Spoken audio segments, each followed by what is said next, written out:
20वीं सदी के आखिर में बहरी जहाज के कैप्टन चार्ल्स मोरले ने उस वक्त एक खौफनाक दरिया जब बहरुल काहिल यानी पैसिफिक ओशन में कश्ती रानी कर रहा। दरअसल उसने समंदर के बीचों बीच प्लास्टिक का एक बड़ा सोप दरिया जो बाद में ग्रेट पैसिफिक गार्बेज बीच के नाम से मशहूर। एक तहकीक के मुताबिक हर साल 400 मिलियन टन प्लास्टिक बनाया जाता है जो जमीन पर मौजूद इंसानों के वजन के बराबर है। इस प्लास्टिक का कुछ हिस्सा आलूदा नदियों और दरियाओं में तैरता हुआ समंदर तक पहुंच जाता है जो समुद्री मखलूक को नुकसान पहुंचाता है। साइंसदानों के मुताबिक अगर यह प्लास्टिक इस तरह से समंदर में शामिल होता रहा तो 2050 तक कोई आबी मखलूक जिंदा नहीं बचेगी। नाज़रीन, the great Pacific garbage beach plastic का एक बहुत बड़ा बवंडर था जो समंदर की लहरों के साथ सर्कुलर सिमत में बहता है। ये बवंडर सॉलिड प्लास्टिक के बड़े बड़े टुकड़ों के अलावा छोटे ज़रात यानी माइक्रो प्लास्टिक पर मुश्तमिल है। इस जगह को जब भी देखा जाता है तो सिवाय प्लास्टिक के कुछ भी नजर नहीं आता क्योंकि डेंसिटी कम होने की वजह से प्लास्टिक हमेशा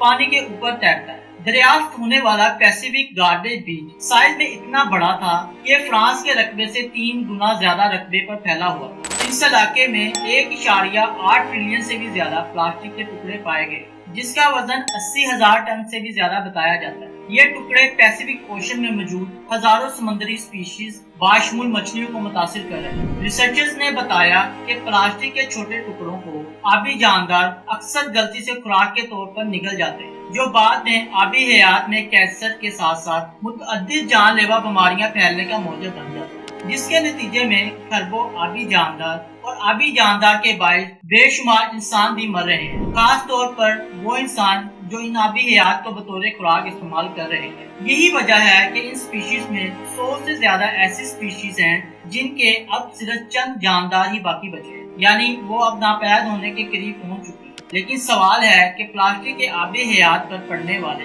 इन बदतरीन असरात को जानने के बावजूद किसी ने कोई कदम क्यों न उठाया? क्या वाकई इंसान इतना बेरहम है कि जब तक मुसीबत गले ना पहुंचे उसका सदेबाप करने की कोशिश नहीं करता? यही वो सवाल था जो ओशन क्लीनअप के बानी बोयान सुलेट के जहन में उस वक्त पैदा हुआ जब 2011 में वो समुद्र में स्कूबा डाइविंग कर रहा था। बोयान सुलेट के जहन में ये सवाल इसलिए पैदा हुआ क्योंकि समंदर में स्कूबा डाइविंग के दौरान उसे पानी में मछलियों और दूसरे आबी जानदारों के बरक्स बहुत ज्यादा प्लास्टिक नजर आ रहा था। तब उसके अंदर इन मासूम जिंदगी को जानलेवा प्लास्टिक से बचाने की ख्वाहिश नहीं जन्मी। उस वक्त बोयान सुलेट की उम्र महज 16 साल थी जब उसने समंदर की सफाई की था। उसकी वाहिद सोच ये थी तो कैसे प्लास्टिक के एक एक टुकड़े को समंदर से बाहर निकाल सकता है क्योंकि प्लास्टिक के 1.8 ट्रिलियन टुकड़ों को कश्तियों या शिप पर जाकर एक एक करके चुना तो नहीं जा सकता। लिहाजा बोयान सुलेट इस नहर पर सोचता रहता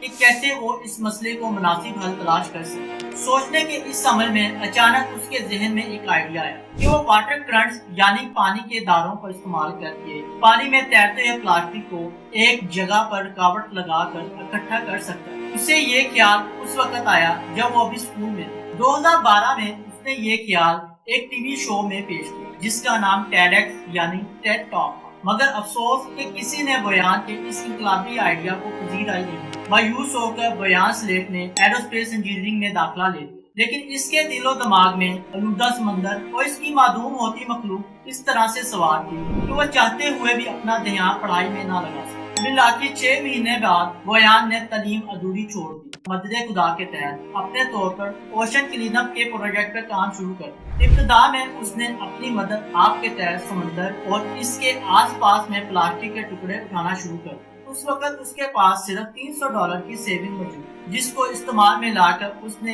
एक अजीम कारनामे की इब्तिदा कर। इसी दौरान 1 साल गुजर गया तो मार्च 2013 में उसकी टेड टॉक वीडियो अचानक से इंटरनेट पर वायरल हो गई। बहुत से लोगों ने उसके प्रपोजल को पसंद किया और उसकी मदद के लिए तैयार हो गए। कुदरत का कमाल देखिए कि 1 साल पहले कोई एक शख्स भी बोयान की पेश करता मंसूबे पर काम करने के लिए तैयार ना था और अब ये वीडियो वायरल होते ही बोयान अकेला ना था बल्कि एक बड़ा कारवां ओशन क्लीनअप के लिए उसके साथ काम करने के लिए तैयार हो गया। सोने पर सुहागा ये हुआ कि लोगों ने बोयान के आइडिया से मुतासिर होकर उसे समुद्री सफाई के मंसूबे को आगे बढ़ाने के लिए इब्तिदाई फंड में $90,000 मुहैया कर। इस तरह से बोयान को समंदर को साफ करने की ख्वाहिश अब महज एक ख्वाब नहीं बल्कि हकीकत का रूप धार चुकी। کیونکہ اب لوگ نہ صرف اپنے پیسوں سے بلکہ اپنی مہارت سے بھی بویان سلیٹ کو سپورٹ کرنا چاہتے ہیں۔ ناقابل یقین طور پر 100 سے زیادہ سائنسدانوں اور مختلف انجینئرز نے اس پروجیکٹ کے لیے اپنی پیشہ ورانہ خدمت کو رضاکارانہ طور پر پیش کیا،